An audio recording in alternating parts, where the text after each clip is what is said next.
Hi, I'm David Jones. In this series of presentations, I'm introducing the strange attractor that lies beneath our participation in all outcome-focused endeavours. This attractor accounts for a universal phenomenon in our making by speaking that occurs quite independently of our perception. A powerful way to provide an account of this phenomenon is through understanding the central dynamic of question answering in our purposeful endeavours. So in this video, I advance our understanding of questions beyond the everyday and somewhat simplistic view we have of questions, and then outline that basic structure. And then I provide some more insight into the central role question answering plays in all of our knowledge making. And finally, I talk about a few of the dynamical patterns that recur when we see our outcome-focused activities through this perspective. Humans make by speaking. This series of presentations introduces the strange attractor that is common to all human making by speaking. This MBS attractor was discovered by David Jones during studies that commenced in 1990 and is now being researched and commercialised by Dylan Jones and David Jones. Operation toward an outcome involves a core activity that is very simple to describe, but can take on infinite variety. The core is this, that we ask and answer the question, what do we want? A want can be something we desire, or it can be something we lack. Answering the question, what do we want, is what defines outcome-focused endeavour. And answering that question is what provides the participation framework for us to cooperate around a purpose. Countless humans asking and answering that question, making by their speaking, has formed the attractor that we now follow. To come to terms with this bold and unusual claim, I need to say a bit more about what we understand about questions. Questions are recommended and common in knowledge development. Questions don't have to look like questions to be questions. Questions are the way we break open the unknown. And question-answer complexes are the way we conduct investigations and build knowledge. Firstly, questions are recommended and common in knowledge development. The idea that question answering could be at the core of all our participation might seem outrageously far-fetched or just plain foreign. But for those who work to intentionally diagnose and design large-scale social and enterprise systems, thinking of knowledge production as a question answering activity is a prominent perspective. In other words, wherever teams are working together in large-scale knowledge production, the critical role of questions is often well understood. This has been true for many great thinkers. For Albert Einstein, to raise new questions required creative imagination and marks real advances in science. The historian Robin Collingwood says we can understand a text only when we have understood the question to which it is an answer.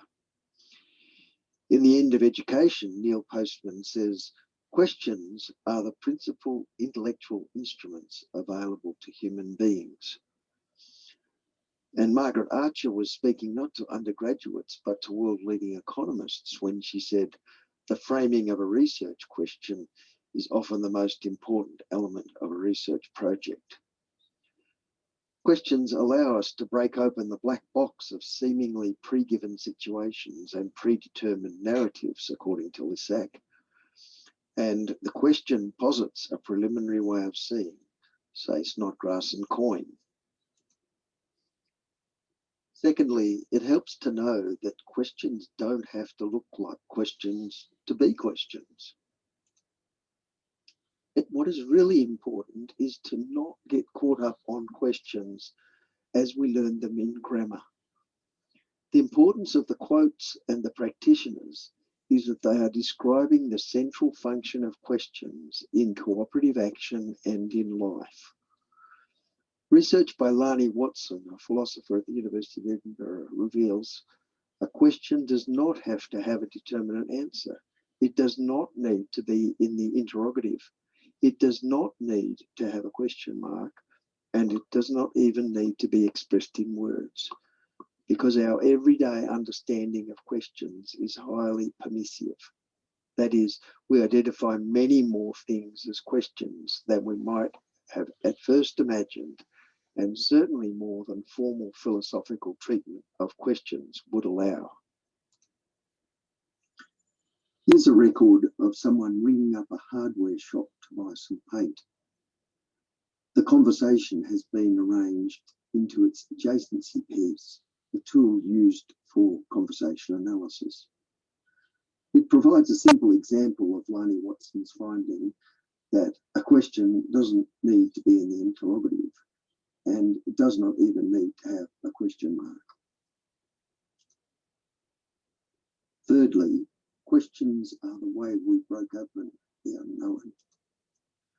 Such of knowledge development, of producing new social and material realities by talking together, is a process of question answering. To mix our metaphors with our movie memes, Gadamer makes a point that many other theorists and practitioners of knowledge development agree to. In Truth and Method, he says, it is clear that the structure of the question is implicit in all experience. We cannot have experiences without asking questions. Recognizing that an object is different and not as we first thought, obviously presupposes the question whether it was this or that.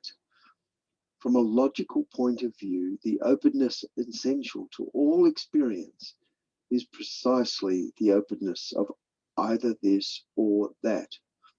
It has the structure of a question. And fourthly, but certainly not the last thing we can say about questions, question-answer complexes are the way we conduct investigations and build knowledge. Gadamer was the one who pointed out to us that questions are the way into any new knowledge. The person who inspired Gadamer to think about questions was a famous British historian, Robin Collingwood. Collingwood believed that the way history was studied was through question answering. An inquiry into why Hadrian built a wall would actually be a whole lot of nested questions and answers that built a coherent narrative of Hadrian's political and social context and motivations. Collingwood talked about diagnosing a problem with his car as a simple example of a question-answer complex. He wrote, "If my car will not go, I may spend an hour searching for the cause of its failure.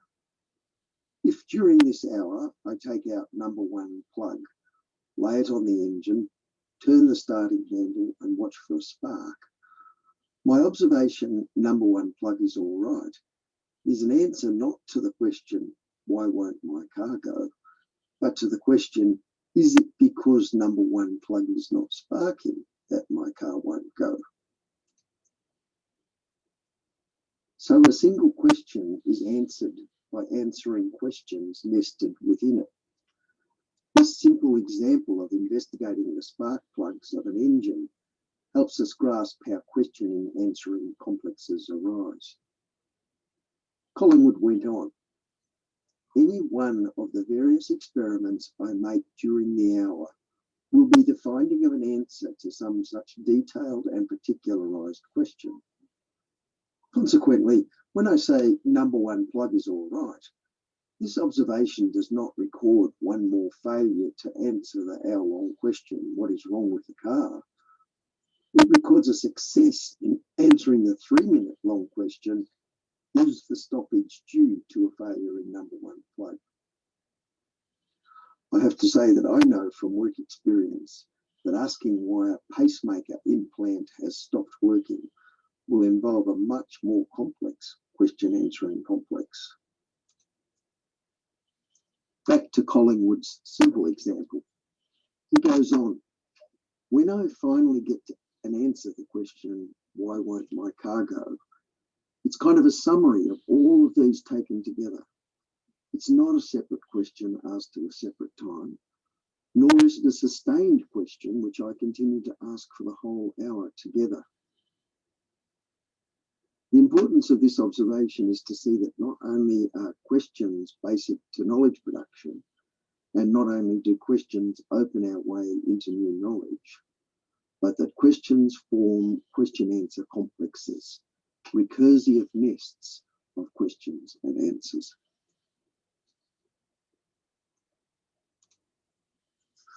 So now let's go back to our making by speaking attractor that underlies our cooperation toward an outcome.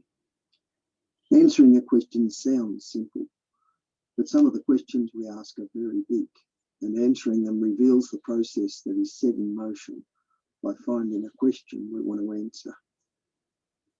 This structure that we participate in starts when we align around a want, clarify and agree on that want. Assuming we are intent on satisfying our want, then we cooperate to find a way to do that. And then we clarify and agree on the answer. Finally, we set about delivering the solution that will satisfy us. Let's just make explicit a couple more features of this phenomenon. Asking and answering the question, what do we want, is accomplished by a process of cooperative knowledge making, such as when we talk to make a plan. That knowledge might or might not eventually take a physical form of making as well. Establishing our want doesn't have to be prolonged or even explicit, but it also can be a lengthy, troubled and explicit process. An example is South Africa's Montfleur scenarios that led to that nation's post-apartheid democracy. Similarly, answering the question can be swift and serendipitous. Posing the question might help us to see an answer that was right in front of us. Or it can take many years, as when we design a large capital project for a new aircraft. And so also for delivering our solution. It can be as swift as a promise or as long as building a pyramid. And sometimes we choose not to answer the question at all. There is an assumption that a question expects an answer, but there's no rule that a question must be followed by an answer. Though, strangely, that is actually an answer to the question. Seeing this phenomenon in terms of an attractor rather than a linear logic means that we can both recognise action chains and sequences, but not be governed by them.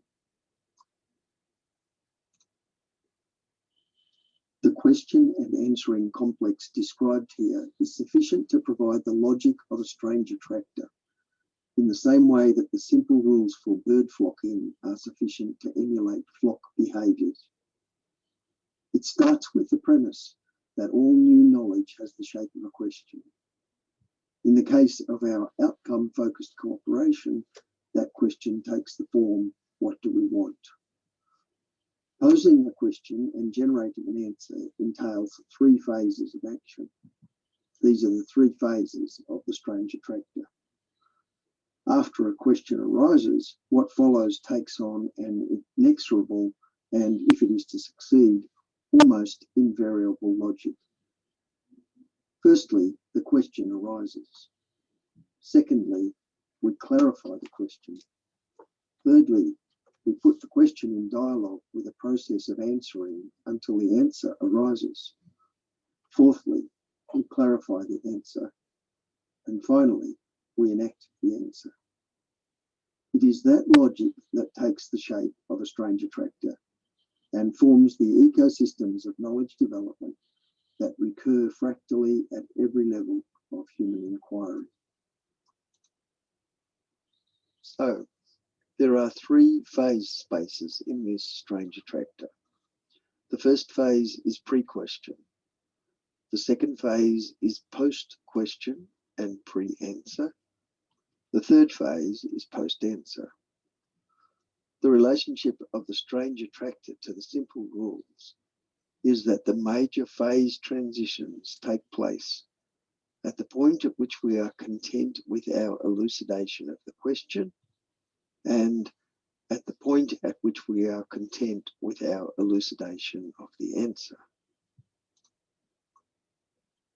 So far, I have suggested that human activities that cooperate around purpose take the form of a complex adaptive system. And via an account of that complex adaptive system as a question-answering activity, we see patterns in aspects of reality that occur but we are not necessarily aware of. In the next episodes, I will introduce the question-answering complex as an attractor with features that are observable, noticeable, measurable. I will demonstrate the ecosystems of participation generated by our involvement with the attractor, and I will reveal some ways the attractor shows up in existing theories and models of practice.